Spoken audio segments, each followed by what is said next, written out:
안녕하세요. 대북권의 공기원입니다.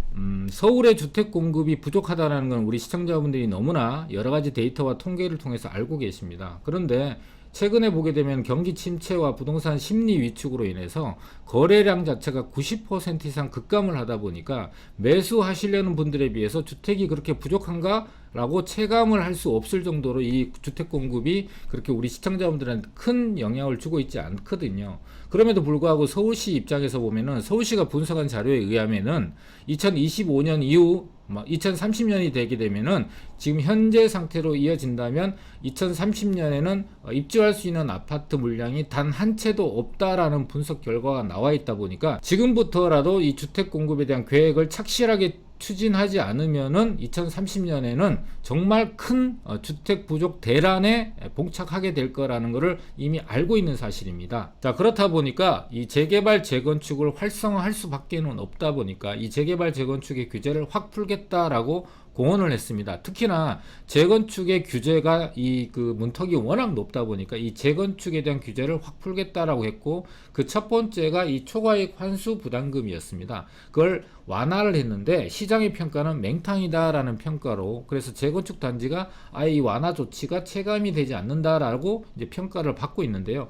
내용을 잠깐 보게 되면은 3천만 원 이상에 대해서 부과하던 거를 1억 이상으로 이제 완화를 했죠. 현실화했고, 실수요자들이 오래 보유하고 있으면 감면을 많이 해주겠다. 그리고 공공 분양, 공공 임대 같은 경우도 그동안에 산정에 포함이 됐었는데 그걸 빼니까 그만큼 부담금 자체가 낮아진다. 그리고 산정 기간 같은 경우도 추진위 단계에서부터 산정을 했던 거를 조합 설립 단계부터 산정을 하니까 이만큼 부분이 이제 빠져나가게 되겠죠. 그래서 그만큼 이 부담금 자체가 줄어든다라고 이제 설명을 했는데요. 보통 이렇게 재건축 규제가 풀리게 되면은 재건축을 중심으로 해서 거래가 활발하게 이루어지고 가격이 상승하는 그런 모습을 보이는데, 지금 현재로는 전혀 그런 모습이 보이고 있지 않다고 합니다. 왜냐하면은 대내외적인 경제 악재가 워낙 강력하다 보니까, 또 이런 악재가 언제까지 지속될지에 대한 불확실성이 워낙 크다 보니까 시장에서 반응은 거의 없는 수준이고요. 거의 없다 못해 이렇게 가격이 하락하고 있다라는 모습을 보이고 있습니다. 한국부동산원 통계에 따르게 되면 10월 첫째 주 3일 기준으로 서울의 전역 20년 초과 아파트의 가격은 전주보다 0.23 하락을 했고, 9월달 0.21보다 낙폭이 커지고 있다. 그리고 다른 통계를 봐도 부동산 114의 통계를 받아도 비슷하게 낙폭이 커지고 있다라고 합니다. 지금 워낙 경제적으로 악재가 강하게 나타나고 있다 보니까 이런 결과가 어떻게 보면 자연스럽게 이해가 될 수도 있겠지만은 올스톱 되어 있는 것과는 반대로 이 노후 아파트 중에 굉장히 개발이 활발하게 진행되고 있는 아파트도 있는데요. 그러다 보니까 재건축 대신 리모델링, 안양, 평촌 3번 더 이상 못 기다려, 이 일기 신도시의 주민들의 마음을 한마디로 대변하고 있는 것이 이 더 이상 못 기다려입니다. 지금 현재 국토부가 얘기하고 있는 것이 이 일기 신도시에 대한 재건축 마스터 플랜이 2024년에나 된다라고 하잖아요. 그렇다고 하더라도 2024년이 되더라도 이게 바로 실행된다고 믿는 분들이 거의 없는 거예요. 왜냐하면은 이때 마스터 플랜이 나오게 되면은 이런저런 문제에 지적이 될 거고, 또 그걸 수정하느라고 또 시간이 흘러갈 거예요. 자, 이렇게 되면은 지금 구체적인 재건축 지원책이 담기지 않자 주민들은 계속해서 지금 현재 물가가 올라가고 인플레이션이 발생하고 화폐 가치가 떨어지고 또 이렇게 금리가 올라가고 있는 상황에 시간만 보낸다면 자재값과 인건비가 더 오르기 전에 리모델링이라도 나서야 된다라는 목소리가 굉장히 커지고 있고, 그러다 보니까 이 안양과 평촌 3번 일기 신도시를 중심으로 해서 리모델링으로 전환되는 그런 단지들이 대폭적으로 증가되고 있는 거죠. 자, 우리 시청자분들도 너무나 잘 아시겠지만 인플레이션이라는 게 발생하게 되면은 물가 이렇게 올라가잖아요. 물가가 올라가게 되면은 반드시 동반해서 동시에 나타나는 것이 원가가 상승을 하게 됩니다.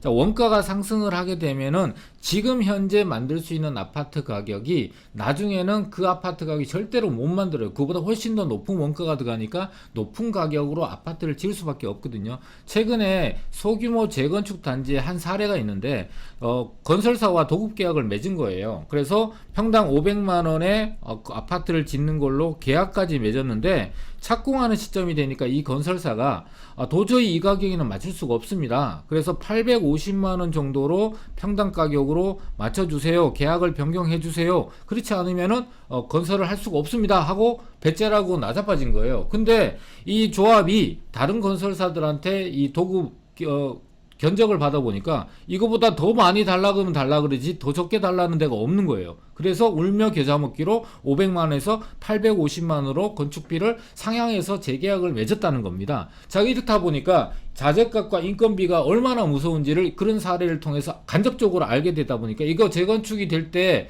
재건축으로 뭐 여러 가지 혜택은 받을지 몰라도 건축비나 인건비가 올라가서 오히려 그 혜택 자체가 무의미해지는 게 아닌가라는 것 때문에 이렇게 재건축 보다 리모델링 쪽으로 전환되는 아파트 단지들이 가속화되고 있다라고 볼 수가 있습니다. 그래서 1기 신도시 중에서 처음으로 이주와 착공에 들어가는 단지가 나왔다고 합니다. 분당의 무지개마을 4단지가 연말에 이주할 계획이다.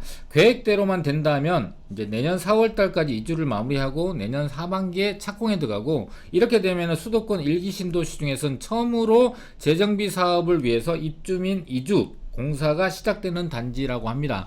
자, 재건축이 콱 막히니까 이거에 대한 대체 반사 이익으로 인해서 리모델링 시장이 대단히 활성화되고 있고요. 또 리모델링 뿐만 아니라 서울시에서 분석한 결과 2026년 이후에 입주 물량이 급감을 하게 되고 2030년이 되게 되면 입주 물량이 단 한 채도 없는 상황으로 내몰리는 상황이 되기 때문에 이런 걸 미리미리 계획하고 방지하기 위해서 재개발 재건축을 활성화하는데, 서울의 재개발 재건축으로 통해서 주택 공급이 된 게 75%인데 이 재건축이 확 막혀버려 있잖아요. 연말에 안전진단을 완화한다고 하는데 그것도 결과가 나와봐야 또 알 수 있는 상황이다 보니까 지금 당장 움직일 수 있는 시장은 리모델링 시장과 재개발 시장일 수밖에 없고, 리모델링도 발빠르게 지금 현재 재건축을 기다리지 않고 또 인건비와 자재값이 올라가기 전에 착공에 들어가야 그 단지에 보다 이득이다라는 생각을 갖고 발빠르게 움직이고 있는데, 서울에서도 보게 되면은 재건축이 막히니까 역세권을 중심으로 하는 재개발들이 굉장히 많이 진행되고 있고 서울시가 하루가 멀다 하고 이런 대책들을 발표하고 있습니다. 그리고